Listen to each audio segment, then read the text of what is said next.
우리는 지난 시간 열매에 대한 이야기를 함께 나누었습니다. 열매를 통해 그 나무를 알 수 있다.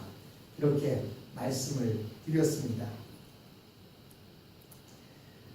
우리는 이 세상을 살면서 자기 나름대로 사랑을 할 수 있습니다. 그러나 문제는 이 세상을 다 살아간 후에 하나님 앞에서 무서운 심판의 순간이 있다고 성경은 말씀하고 있습니다. 그때 하나님께서는 우리를 무엇으로 판단하느냐, 그 열매를 가지고 판단한다, 이렇게 말씀하고 있습니다. 사진 한 장을 보시겠습니다. 두 사진이 사실은 다른 식물이거든요. 저는 어린 시절 농촌에서 자랐습니다. 그래서 농촌에는 모내기철이 오면 논에다가 이 벼를 심고 이 정도로 자라면 그때 피라는 것을 뽑게 됩니다. 피는 잡초인데요. 지금 둘 중에 하나는 잡초고 하나는 벼입니다. 여러분 구별이 됩니까? 저는 어릴 때 피를 많이 뽑아봤기 때문에 이 사진을 봐도 구별이 됩니다. 그러나 어지간한 사람들은 저거를 구별할 수가 없어요. 그래서 저 정도로 자랐을 때에는 피를 뽑아주지만 더 어느 정도 크면 피를 뽑지 않습니다. 왜냐하면 이 피라는 것이 워낙 더 튼튼하게 잘 자라기 때문에 뿌리가 아주 깊게 내려집니다. 그래서 피를 뽑다 보면 벼까지도 같이 뽑히기 때문에 어느 정도 크면 더 이상 뽑지 않고 그냥 놔둡니다. 여러분 어떤 게 피인지 아시겠습니까? 한 장 더 넘겨보겠습니다. 자, 똑같은 것을 제가 다시 사진으로 구별하는데, 자, 이제는 누렇게 익었습니다. 지금은 왼편에 있는 것과 오른편에 있는 것 구별이 되죠. 지금 열매가 되다 보니까 구별이 됩니다. 여러분이 보실 때 왼쪽에 있는 것이 피라는 겁니다. 피는 저렇게 자랍니다. 오른쪽에 있는 것은 여러분들이 때마다 먹는 그 쌀밥의 원료인 벼가 됩니다. 이 쌀이 났을 때에는 잘 구별이 안 되는데 지금은 누가 봐도 이거는 서로 다른 것이구나라는 구별이 될 것입니다. 한 장 더 넘겨보겠습니다. 보시면요, 키가 큰 게 있죠. 저게 피입니다. 피는요, 잡초들은 이상하게 영양분을 주지도 않아도, 잘 관리를 안 해줘도 잡초들은 얼마나 튼튼하게 잘 자라는지 몰라요. 저렇게 보시면 밑에 있는 것들은 이 벼라는 것들이고 우뚝우뚝 키가 솟아있는 것들은 피라는 겁니다. 저때가 되면 그때서야 저것들을 낫이나 칼을 가지고 와서 잘라줍니다. 왜? 우리 것만 자르면 벼 이삭은 손상을 입지 않습니다. 왜? 피는 더 크기 때문에. 왜 제가 여러분들에게 이런 그림을 보여드렸느냐? 우리가 첫 그 이삭들이나 싹을 봤을 때에는 잘 구별이 되지 않습니다. 물론 전문가들은 구별을 합니다. 그래서 전문가들은 나무만 봐도 그게 사과나무인지 배나무인지 감나무인지 구별합니다. 그러나 전문가가 아닌 사람들은 어때요? 나중에 열매가 맺힌 것을 보면 이게 사과나무구나. 사과나무는 왜 사과나무인지 아십니까? 왜 사과나무예요? 사과가 맺혔으니까 사과나무입니다. 그러면 감나무는 무슨 열매가 맺힐까요? 우리 교인들은 확실히 똑똑해요. 그렇습니다. 열매로 그 나무를 아는 겁니다. 그것이 우리가 지난 시간 보아온 말씀이고 오늘 이어서 볼 말씀입니다. 36절로 37절을 우리가 함께 읽었습니다. 내가 너에게 그러니 사람이 무슨 무익한 말을 하든지 심판의 날에 이에 대하여 신문을 받으리니 내 말로 의롭다함을 받고 내 말로 정죄함을 받으리라. 36절로 37절에 말씀하십니다. 결국 내 말로 정죄함을 받는다. 이 말은요, 그 열매로 나무를 안다라는 말과 같은 뜻입니다. 우선 우리는 하나님 앞에 섰을 때에 두 가지 종류의 심판을 받게 됩니다. 하나는 예수님을 믿느냐 믿지 않느냐에 따라서 영원한 지옥의 심판과 영원한 천국의 축복으로 나누어지게 됩니다. 여러분은 예수님을 믿습니까? 네. 그러면 여러분 천국의 축복이 여러분들의 영원히 준비되어 있습니다. 네. 그러나 예수님을 믿지 않으면 영원한 형벌인 지옥이 그 사람을 기다리고 있다는 사실입니다. 그리고 또 하나는 이렇게 영원한 천국이 준비되어 있지만 그들 가운데서 얼마나 하나님의 말씀에 순종하느냐에 따라서 상급이 달라진다는 사실입니다. 왜냐하면 믿는 자는 결국 열매를 맺게 되어 있기 때문입니다. 그 열매가 크고 틈실하면 여러분 같은 열매라도요 크고 틈실하면 가격이 더 비쌉니다. 아시죠? 작은 거 여러 개 들어있는 것보다 큰 거 몇 개 들어있는 게 더 비싸요. 하나님 앞에서도 그 열매를 통해서 상급이 달라진다는 사실입니다. 진정으로 예수님을 믿는 사람은 자기 정욕이나 욕심을 채우지 않고 하나님의 영광을 돌리며 다른 사람을 사랑하는 삶을 살게 되어 있다는 사실입니다. 그런데 왜 변화받지 못한 자들이 자기가 한 말로 심판을 받게 될까요? 그 이유는 자기가 말한 그대로 살지 못하기 때문입니다. 여러분, 우리가 말한 대로 산다면 누구나 다 천국에 갈 것입니다. 그리고 누구나 다 큰 상급을 받을 겁니다. 특별히 저같이 앞에서 말을 많이 해야 하는 사람, 말하기를 좋아하는 사람은 참 조심해야 됩니다. 왜냐하면 어떻게 보면 제가 천국에서 여러분보다 더 부족한 상급을 받을지 모릅니다. 왜냐하면 열심히 제가 여러분들한테 설교해 놓고 제가 그대로 못 살았으면 저는 하나님 앞에 갔을 때 큰 상급을 받지 못할 겁니다. 근데 사실 제가 목사지만 제가 말한 대로 다 저는 하면서 살겠습니까? 저도 부족하지만 그래도 부족한 중에 여러분들에게 설교하면서 이 부분은 내가 참 부족하다. 그래서 회개하기도 합니다. 여러분, 우리가 왜 자기 말로 심판을 받게 되어 있느냐? 우리가 말한 대로 살지 못하기 때문입니다. 다른 사람이 바르게 살지 못한다고 맹렬하게 비판은 하지만 결국 나 자신은 어떻습니까? 에휴, 지는 그 말 한마디에 모든 게 끝나는 거예요. 누가 이렇고 저렇고라고 이야기하지만 사실 다른 사람들이 볼 때는 뭐라고 말합니까? 니나 잘하세요 라고 말하지 않습니까? 우리가 말한 대로 살 수 있는 그러한 부분이 부족합니다. 그런데요, 아예 믿지 않는 사람들은 그런 생각조차 안 하고 삽니다. 우리는 말해놓고도 어느 때에는 내가 참 나도 잘못하면서 남에 대해서 비판을 했구나 하고 회개하지 않습니까? 왜 그러면 우리가 말한 대로 살지 못합니까? 그렇게 살 수 있는 능력을 제대로 공부받지 못하기 때문입니다. 우리 인간은 하나님이 주시는 성령의 능력을 받지 못하면 절대로 말한 대로 살 수 없고 약속한 것도 지키지 못합니다. 왜냐하면 우리는 욕심에 따라서 우리의 마음이 하루에도 12번도 더 변하기 때문입니다.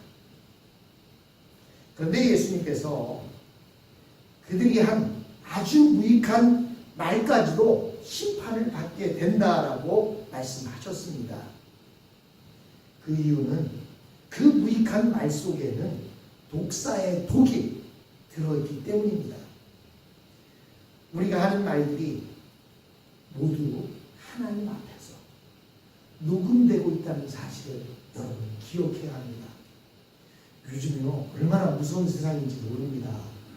어떤 범죄를 하고 도망갔어도요 CCTV들이 전국에 곳곳에 놓여 있고, 특별히 한국에는요 차들마다 차 안에도 카메라들이 다 설치가 되어 있어서 어떤 접촉사고가 나도 그 카메라에 다 촬영이 되어집니다. 여러분, 그것만 무서운 게 아닙니다. 우리의 살아온 모든 인생의 발자취들이 하나님 앞에 기록되어지고 녹음되어진다는 사실입니다. 그런데 우리가 하는 말 중에 많은 말들이 하지 않으면 더 좋은 말들이 있습니다. 그래서 하나님의 백성들은 어찌하든지 말을 조심해야 되고 되도록이면 하지 않는 것이 더 좋다고 말합니다.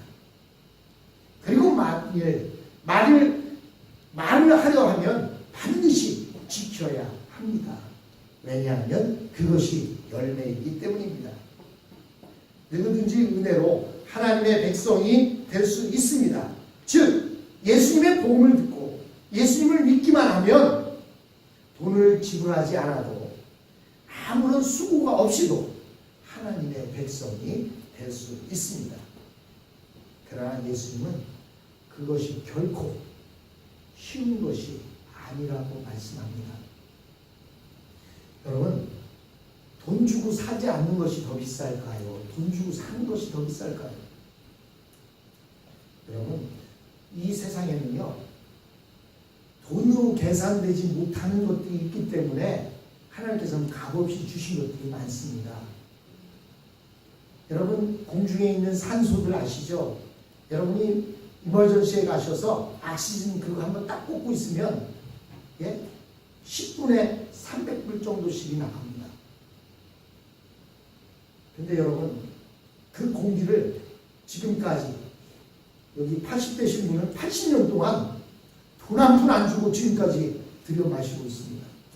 그 돈으로 계산해 보세요. 도저히 돈으로 살 수가 없기 때문에 하나님께서 거저주셨어요.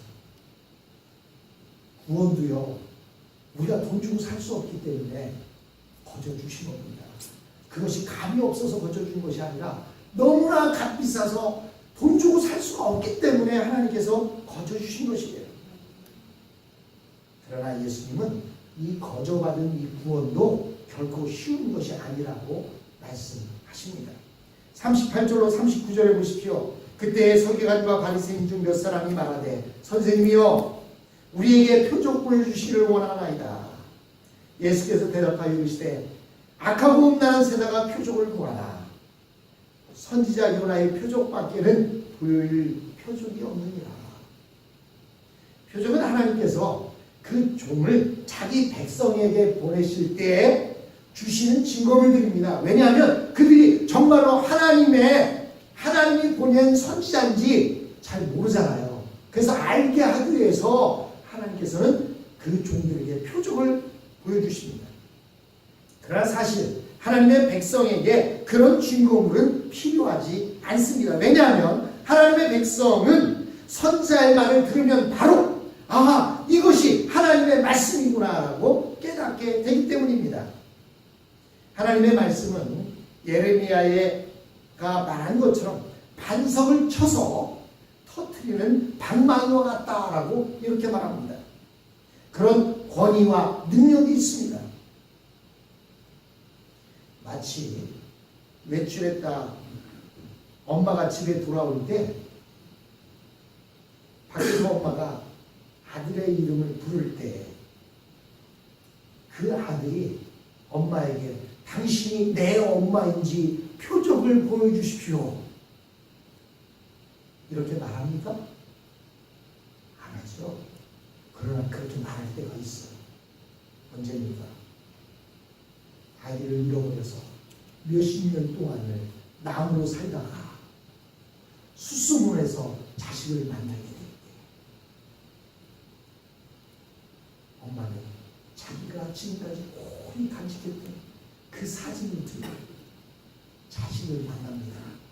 그리고 이게 어릴 때 네 모습이야 라고 보여줄 때 그 자녀가 그것을 보고 아, 이분이 진짜 우리 엄마구나 알게 되는 것 아닙니까?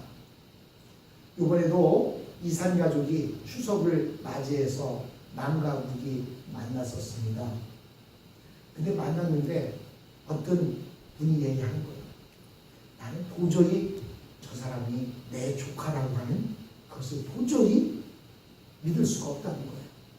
왜냐하면 조카에게 당신 아버지의 생년월일이 언제냐 그러는데 생년월일도 잘 모르고 당신 아버지가 어디서 살았냐고 묻는데도 어디서 살았다고 제대로 말을 못하는 거예요.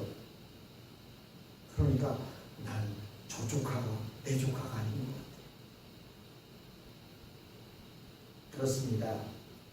아이를 왜 전에 잃어버렸거나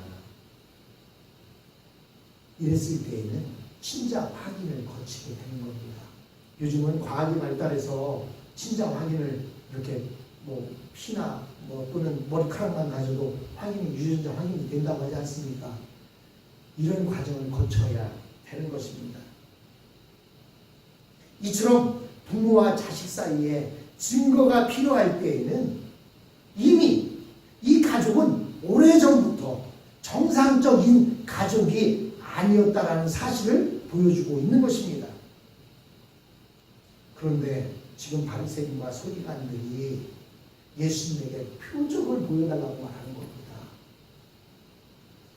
그랬더니 예수님께서 40절을 통해서 이렇게 말씀하십니다. 요나가 밤낮 사흘 동안 큰 물고기 뱃속에 있었던 것 같이 인자도 밤낮 사흘 동안 땅속에 있습니다. 그때 예수님께서는 유대인들에게 요나의 표적 외에는 보여줄 것이 없다고 말씀하십니다. 예수님이 이 말씀을 하시는 것은 지금 유대인들이 옛날 니느웨 사람들과 다를 바가 없다라고 말씀하고 있는 것입니다. 니느웨 사람들은요 이방인들이었습니다. 니느웨 사람들은요 이 이스라엘들을 괴롭히는 그런 적대 국가였습니다.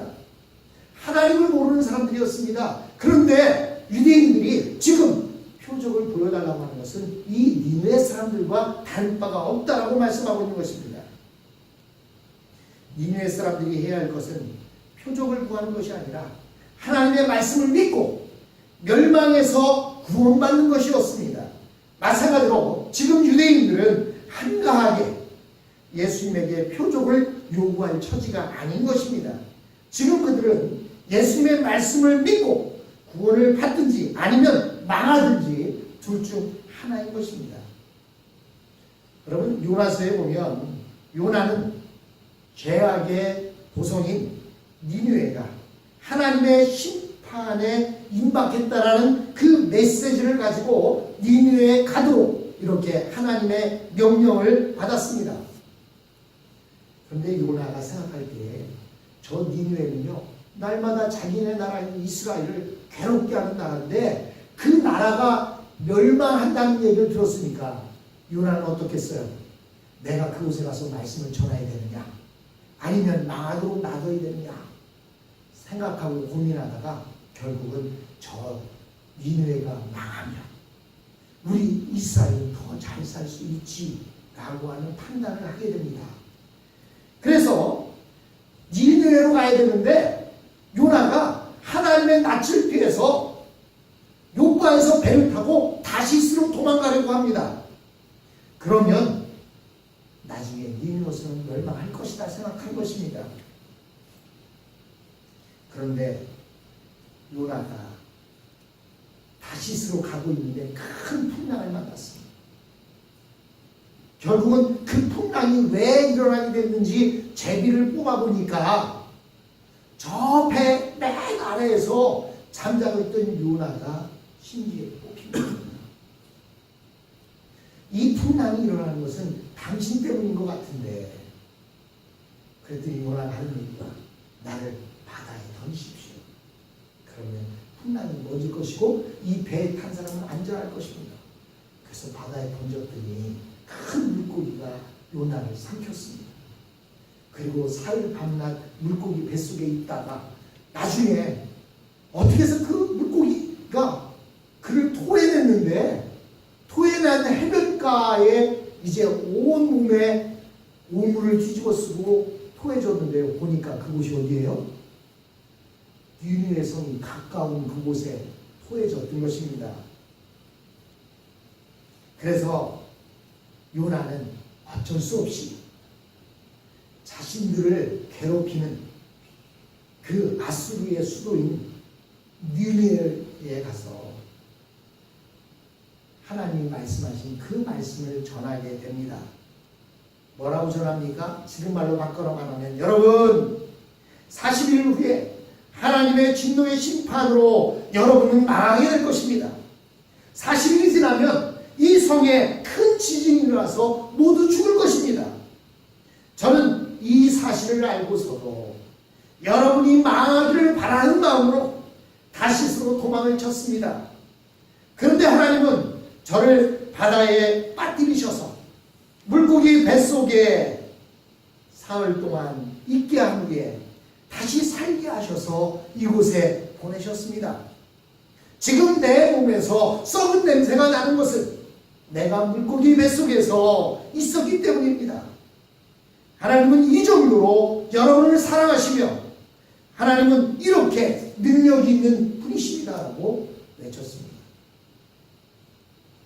그러면서도 한편으로는 그 니느웨가 망하기를 바라는 마음으로 그는 한다절 외치고 나서 나머지 날은 높은 산에 올라가서 그 니느웨 성이 망하는 것을 바라보고 있었습니다. 요나는 니느웨 사람들을 믿게 하기 위해 아무런 표적을 보여주지 않았습니다. 단지 자신이 죽을 뻔했던 체험만 이야기했습니다. 그런데 그 말만 듣고서도 니느웨 사람들은 하나님의 사랑을 믿고 모두가 회개했습니다. 니느웨 사람들은 하나님께서는 도망치는 선지자를 도로 잡아오실 정도로 니느웨를 사랑한다는 사실을 믿었습니다. 그리고 바다의 풍랑을 일으키시고 물고기 뱃속에서 사흘 동안이나 선지자를 살게 하시는 하나님이라면 능히 자신들을 죽이기도 하고 자신들을 살리기도 하신다는 사실을 믿었던 것입니다. 41절을 보십시오. 심판때에 니느웨 사람들이 일어나 이 세대 사람들을 정죄하리니 이는 그들이 요나의 전도를 듣고 회개하였으리거니와 요나보다 더 큰 이가 여기 있으며 라고 이렇게 말합니다. 하나님께서 도망하는 요나를 불러 붙들으셔서 니느웨에 보내신 것이 얼마나 큰 사랑입니까? 하나님이 그들을 사랑하시는데 이것보다 더 큰 증거가 어디에 있겠습니까? 더욱이 하나님의 아들을 이 세상에 보내셨는데 거기에 무슨 증거가 필요하고 이것보다 더 큰 능력이 어디에 있습니까? 하나님의 아들을 우리와 똑같은 모습으로 이 세상에 보내셨다면 하나님이 못하실 일이 무엇이 있겠습니까? 예수님께서는 자신의 죽으심과 부활이 하나님이 우리를 사랑하시는 가장 큰 증거요 표적이라고 말씀하셨습니다. 예수님께서는 유대인들에게 너희는 하나님을 잘 믿는다고 생각하고 있지만 실상은 너희는 니느웨 사람들과 똑같다라고 말씀하시는 것입니다. 그런데 놀라운 것은 니느웨 사람들은 믿었는데 지금 너희들은 하나님의 말씀을 믿지 않고 있다는 것입니다. 그래서 예수님의 말씀을 믿지 않는 자들은 모두 심판때에 니느웨 사람들의 정죄를 받게 될 것입니다. 왜냐하면 니느웨 사람들은 예수님의 설교보다도 훨씬 부족한 요나의 설교를 듣고서도 믿었기 때문입니다. 이어서 42절에 또 다른 말씀을 하십니다. 심판때에 남방 여왕이 일어나 이 세대 사람들을 정죄하리니 이는 그가 솔로몬의 지혜로운 말을 들으려고 땅끝에서 왔으니거니와 솔로몬보다 더 큰 이가 여기 있느니라. 남방 남방의 여왕 시바 여왕은 솔로몬의 설교를 듣기 위해서 아프리카 땅끝에서 솔로몬을 찾아왔습니다. 그런데 유대인들은 하나님의 아들이 친히 오셔서 증거하시는 말씀을 듣고서도 회개하지 않았음을 이들은 시바 여왕의 정죄를 받고 핑계할 수 없게 된다고 말씀하고 있는 것입니다. 그러나 누구든지 이 귀한 하나님의 백성이 되려면 대가를 지불해야 합니다. 우리 속을 다른 것으로 채우면 우리는 보물이 될 수 없습니다. 어떤 한 사람이 닭을 키우는데 이 닭이요 황금똥을 싸는 거예요. 닭을 키우는데 닭이 황금똥을 쌉니다. 그러니까요 돈 많은 부자가 닭이 황금똥을 싸면 그 황금이 다 내 것이 될 거구나 생각을 해서 그 주인에게 찾아갑니다. 그리고 주인에게 이야기합니다. 저 닭을 나에게 파시오. 그랬더니 그 주인이 손살을 칩니다. 아닙니다, 아닙니다. 저 닭은요 저에게는 너무나 귀중한 닭이기 때문에 당신에게 팔 수가 없습니다. 근데 그 욕심 많은 부자가 내가 돈은 얼마든지 쳐서 줄 테니까 황금똥 나는 싸는 그 닭을 나에게 파십시오. 사실은 이 주인이 흥정을 하기 위해서 안 팔 것처럼 얘기를 했던 거예요. 결국에는 그 욕심꾸러기 부자가 비싼 돈을 주고 황금똥을 싸는 그 닭을 가지고 갔습니다. 그리고 신이 났습니다. 그래서 닭을 안방에 모셔두고 아주 닭이 좋아할 만한 모든 것들을 진수성찬을 차려놓고 닭에게 먹였습니다. 그는 똥싸기를 기다렸어요. 그런데요 닭이 똥을 쌌는데 황금똥은 안 싸고 냄새나는 똥을 싸는 거예요. 이게 어떻게 된 거야? 뭔가 이거 잘못된 거 아니야? 내가 뭔가를 잘못 먹였나? 그 다음에는 닭이 좋아하는 곤충들을 잡아다가 닭에게 먹였습니다. 그리고 똥싸기를 기다렸고 이 부장이 위에 똥싸기를 기다렸는데 황금똥을커녕 닭똥을 싸는 거예요. 화가 났습니다. 그리고는 옛 주인을 찾아왔습니다. 그리고는 이야기합니다. 당신!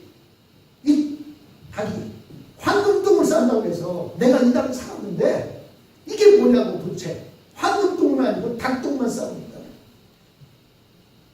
그랬더니 이 주인이 빙그레 웃으면서 하는 겁니다. 당신은 그 닭에게 무엇을 먹였습니까? 나는 이렇게 좋은 것을 먹였죠. 그러니까 그런 겁니다. 그러면 무엇을 먹여야 됩니까? 황금을 먹이십시오. 황금을 녹여서 먹이면 황금똥을 싸게 되어 있습니다.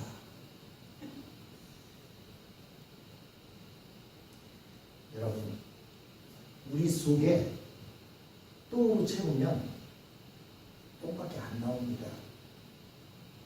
우리 안을 황금으로 채울 때에 보물이 되는 거예요. 겉모습이 아무리 닭이든 보잘것없는 투가리 같은 그러한 그 그릇이라도 그것에 황금이 담기면 그것은 보물이 되는 것입니다. 우리는 외모나 인기에 신경을 쓰면 진짜 열매 맺는 과일나무가 될 수 없습니다.